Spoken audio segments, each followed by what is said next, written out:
अब हम चलते हैं क्वेश्चन नंबर 4, जो कि दिया है बिंदुओं -3, 10 और 6 -8 को जोड़ने वाले रेखाखंड को बिंदु -1 और 6 किस अनुपात में विभाजित करता है। जैसे कि हम बात करें तो प्रश्नावली 7.2 का जो 4 नंबर का सवाल है, पूछा गया कि किस अनुपात में विभाजित करता है। तो हम बात करें तो ए, और अगर हम बात करें तो ए और बी, अगर मान लें ए है और यहाँ एक बिंदु है बी मान लेते हैं, और यहाँ पर बिंदु जो दिया है वो बी है। तो हाँ, बिंदु और इतना अगर बात करें तो ए का जो मान जो दिया है -3 और 10, और पी का जो वैल्यू है कि पी किस अनुपात में विभाजित करता है, तो हम मान लेंगे m1 और m2 में विभाजित कर रहा है ना। तो किस अनुपात में, तो m1 और m2 के अनुपात में विभाजित करता है। तो p का जो बिंदु हम मान लेंगे तो मान लेंगे 1 और 6 मान लेंगे, और जो दूसरा b का जो वैल्यू दिया है वो मान लेंगे 6 और -8। ये 6 का वैल्यू हमने ए कर ली। अब चलते हैं हम माना। अब माना जैसे कि जो हमने माना वो लिखेंगे, माना दिया, माना दिए गए बिंदु जो ए, ये हमने मान लिया -3 और 10 मान लिया, तथा बी को हमने मान लिया 6 और -8 है, हमने ये मान रखा। अब बात करें तो इसमें से दिया है तो विभाजन, इसका प्रयोग जो हम विभाजन सूत्र का प्रयोग करेंगे, विभाजन सूत्र से, विभाजन सूत्र से कि हम x का वैल्यू अगर हमें निकालना है तो हम बात करें तो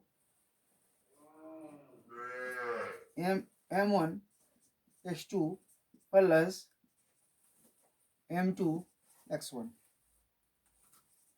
ये फॉर्मूला होता है m1 प्लस m2।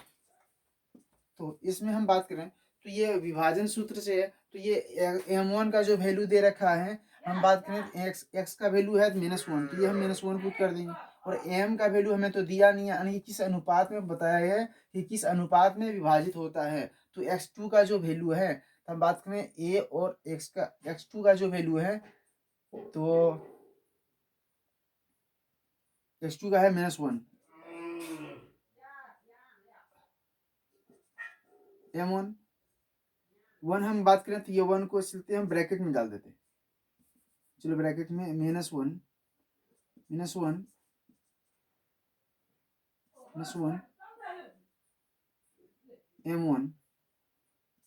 m1 और प्लस x2 का, x2 का बताया, x2 का, हाँ x2 का बताया, तो x2 का जो वैल्यू है -1 रख दिया, और m1 प्लस m2 तो m2 ही रहेगा, एंड x1 का जो वैल्यू है -3 और m2 बाय m1 और m1 प्लस m2, ये फॉर्मूला हम पुट करेंगे। अब चलते हैं फिर से आगे। अगर हम इसको क्रॉस मल्टीप्लाई करते हैं तो -m1 और -m2 बराबर जो होगा -m1 प्लस -3m2। तो हम बात करें तो ये है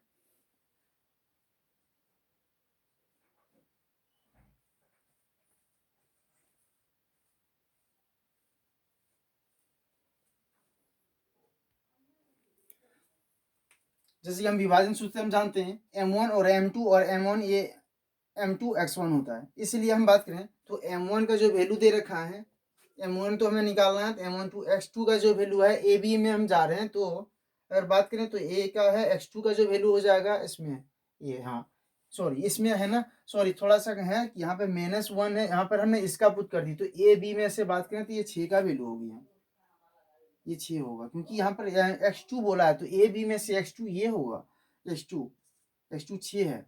और तो बात करें तो फिर से अगर हम बात करें तो x1 जो है तो ए बी में तो x1 ठीक है। अब बात करें तो यहाँ पर अब 3 ये ठीक है। अब इसको हम बात करें तो 6m, यहाँ पे होगा प्लस m1 और -m2 ठीक। अब बात करें तो m1 को एक जगह कर लेते, -m1 और माइनस 6m1, क्योंकि लेफ्ट हैंड साइड करें तो n माइनस माइनस में होगी, और यहाँ 3 है 3m2, और इसको ये माइनस में है तो इसको left hand right hand side करेंगे तो ये प्लस m2। तो ये हमें प्राप्त हो रहा है 6 और 1 7m1 बराबर 3 में 1 जाने पर 2m2। अगर हम m1 बाई m2 का अगर लिखते हैं, m1 बाई m2 प्राप्त होता है, तो हमें प्राप्त होगा 2/7। जैसे कि अगर हम बात करें तो ये क्रॉस मल्टीप्लाई करते हैं तो ये 7m होगी, 7m1, और इसको क्रॉस मल्टीप्लाई इधर से करते हैं तो ये 2m। तो इसका हमारा आंसर जो होगा तो किस अनुपात में विभाजित होगी, तो इसका अनुपात जो विभाजित होगी तो 2/7 अनुपात में विभाजित होगी। अतः जो है, अतः अभिष्ट ये जगह नहीं है, इसलिए हम बात करें तो ये हम राइट हैंड साइड बढ़ते हैं थोड़ा इसका। अतः अभीष्ट अनुपात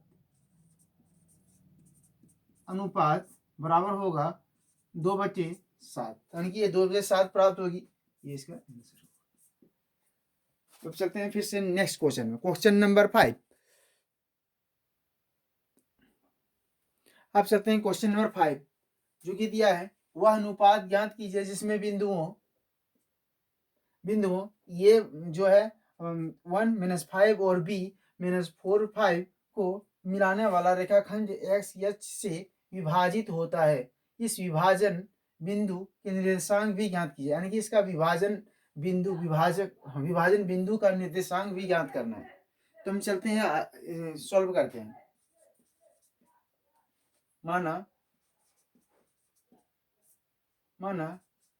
एक्स एच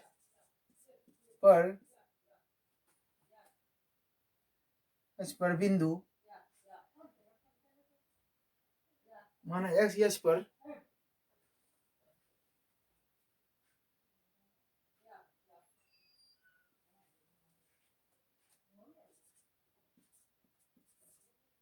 बिंदु के निर्देशांक हम मान लेते हैं, जैसे कि हमने नहीं दिया एक्स यस निकालने बोला है, इसे निर्देशांक हम मान लेते हैं एक्स है, एक्स और 0 मान लेते हैं, क्योंकि एक्स का नहीं दिया है ना एक्स का, तो एक्स का हमें एच से विभाजित हो तो एक्स का निकालना होता है। जैसे कि हम बात करें तो ये हम इसको इसको हम ए मान लेते हैं, इसको हम बी मान लेते हैं, और बीच में पी मान लेते हैं। ए का जो कि वैल्यू जो दिया है 1 और -5, और पी का हमने मान रखा है कि एक्स और 0, और बी का जो वैल्यू है -4 और 5 है। तो ये हम दोनों को पुट कर दिया। अब हम विभाजन सूत्र से हम इसका प्रयोग करेंगे। अगर हम y का लेते हैं, अगर इसका y का वैल्यू निकालते हैं तो इसको y को हमें पुट करना पड़ेगा। तो हम चलते हैं विभाजन सूत्र से, विभाजन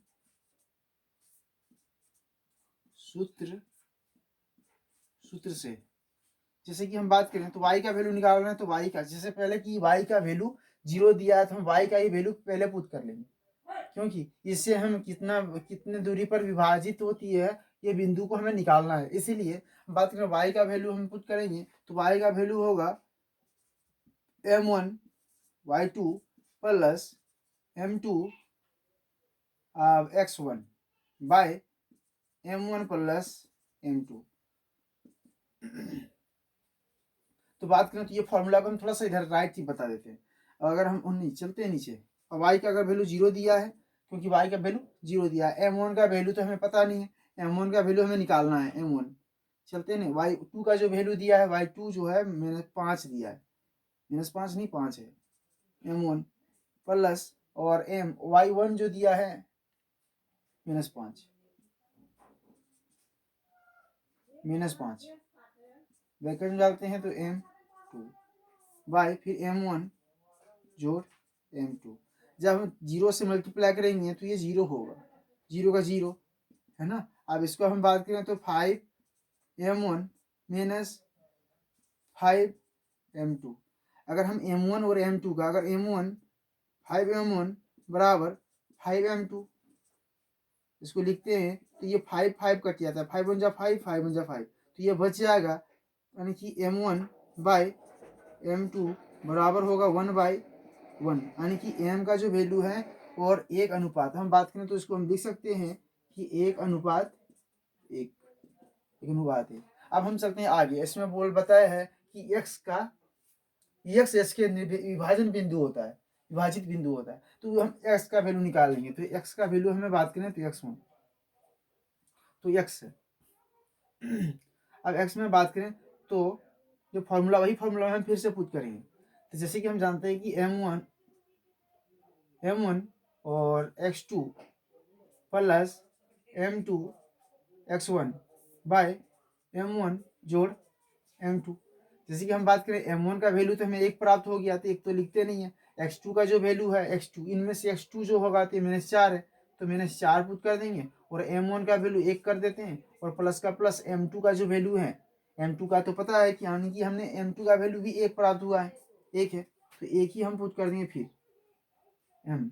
जैसे कि x1 का जो वैल्यू इनमें से है तो 1 है, 1 और में 1 यार 1 माइनस में नहीं है, 1 है, तो फिर m1 1 जोड़ 1 तो प्राप्त होगी -4 और +1 y2 तो बराबर होगा -3/2, -3, यानी कि 4 में 1 जाने पर 3 बचा, 2 का 2।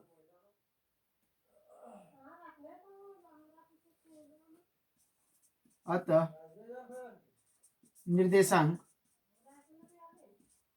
निर्देशांक जो है इसमें बोला है कि निर्देशांक भी ज्ञात किए, तो निर्देशांक जो होगा x का वैल्यू कितना निकल गया, x का वैल्यू ये निकल गया -3/2 और y का वैल्यू हमने जब भी पुट करते हैं पहले x का वैल्यू पुट करते हैं, इसके बाद y का वैल्यू पुट करते हैं, इसीलिए x का वैल्यू हमने -3/2 कर दिया और y का जो वैल्यू है वो है 0, तो ये 0 हो गया, 0 क्योंकि हमें x का वैल्यू निकालना था, तो 0 तो पहले से दिया, 0 इसका आंसर, इसका आंसर होगा।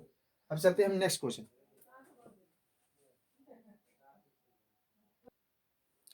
अब हम चलते हैं क्वेश्चन नंबर 6, जो कि दिया है आदि बिंदु 1 2 4 वाई और x6 और 3 5 इसी क्रम में लेने पर एक समांतर चतुर्भुज के शीर्ष हो तो x और y ज्ञात कीजिए।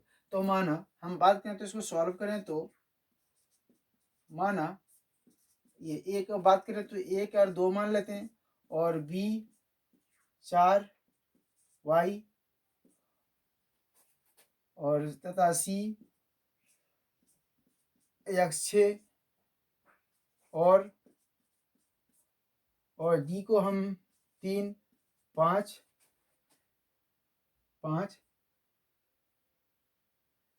समांतर, यानी कि समांतर चतुर्भुज के शीर्ष हैं, समांतर चतुर्भुज के ये शीर्ष हैं, चूंकि समांतर चतुर्भुज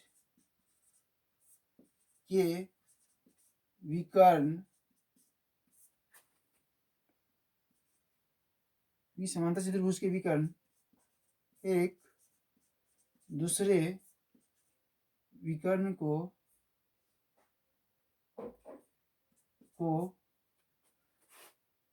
एक दूसरे को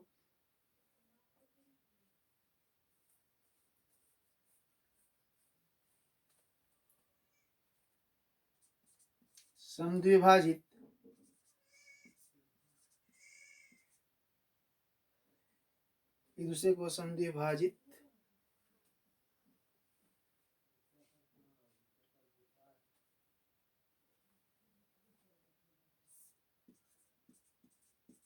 करते हैं।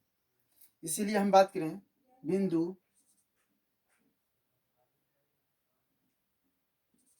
ए सी, अगर बात करें ए को हमने मान लिया है 1 2 और बी को 4 वाई, सी को x6 और डी को 3 5 और ओ, तो हम बिंदु ए सी बिंदु ओ के निर्देशांक निर्देशांक बराबर, हम फार्मूला जानते हैं कि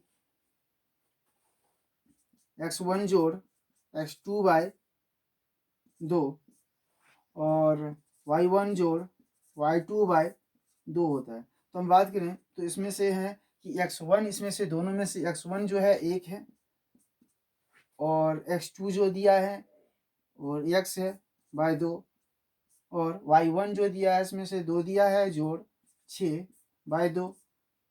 तो इसमें हम बात करें तो 1 प्लस x बाय 2 और इसमें जो प्राप्त होगा 8 बाय 2। तो इसको हम ऐसे लिख सकते हैं कि 1 प्लस x बाय 2 कोमा यानी कि 4, यानी कि 2 2 चुके 8, ये कट गया। बात करें तो अगर हम बात करें फिर से, अगर हम चलते हैं फिर हम निर्देशांक निकालते हैं फिर से।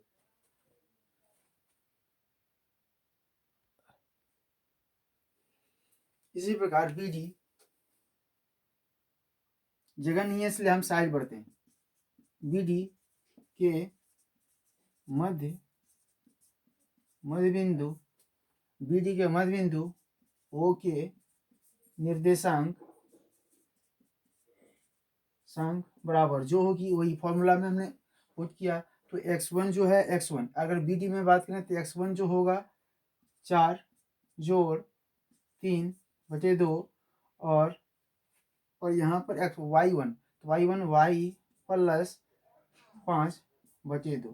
तो हम बात करें तो यहाँ 7 बटे 2 निकल जाएगा और यहाँ पर y प्लस 5 बाय 2 निकल जाएगा। अगर हम बात करें तो फिर से अगर हम ये अगर x का वैल्यू है, अगर हम पुनः, क्योंकि फिर से अगर हम दिया है 1 प्लस x बटे 2 बराबर हम इसको ले लेते हैं 7 बटे 2 और यहाँ पर दिया है y प्लस 5 बटे 2 बराबर यहाँ दिया है 4 बराबर 4। तो इसको हम दोनों को जब इसे कट करते हैं, ये जगह नहीं है, इसीलिए हम बात करें तो ये दोनों को ऊपर से फिर से हमको बनाना पड़ेगा, ऊपर मिटाना पड़ेगा। जब इसका हम क्रॉस मल्टीप्लाई करते हैं तो ये प्राप्त होता है 2 प्लस 2x बराबर 14। तो इसका हम बात करें तो x का वैल्यू निकालते हैं तो ये 14 होगा। तो इसमें अगर 2x बराबर 2x को यहीं इधर निकालेंगे तो ये क्या हो जाएगा 12 होगा और x का वैल्यू निकालेंगे तो ये 6 होगा, यानी कि कट गया तो 6 का निकल गया। अगर इसमें से हम बात करें तो ये y में तो ये हो जाएगा y प्लस 5 बराबर 8। तो y बराबर निकालेंगे तो 8 - 5 तो y बराबर निकल जाएगा 3। ये हो जाएगा y का वैल्यू 3 होगा, जो कि फिर होगा तो यही इसका यानी कि x का वैल्यू ये इसका आंसर होगा और दूसरा का y का जो वैल्यू निकला वो है y बराबर 3, तो इसका आंसर ये होगा। तो पूछा था तो ये होगा, इसका आंसर दोनों होगी। तो ये हमारे जो चैप्टर है ये है कि 6 नंबर कंप्लीट हो गया। अगर हम बात करें तो ये चैप्टर, ये सवाल को फिर यहीं रोक रहे हैं और फिर मिलते हैं तो फिर मिलते हैं दोस्तों नए वीडियो में। तब तक के लिए जय हिंद, टेक केयर।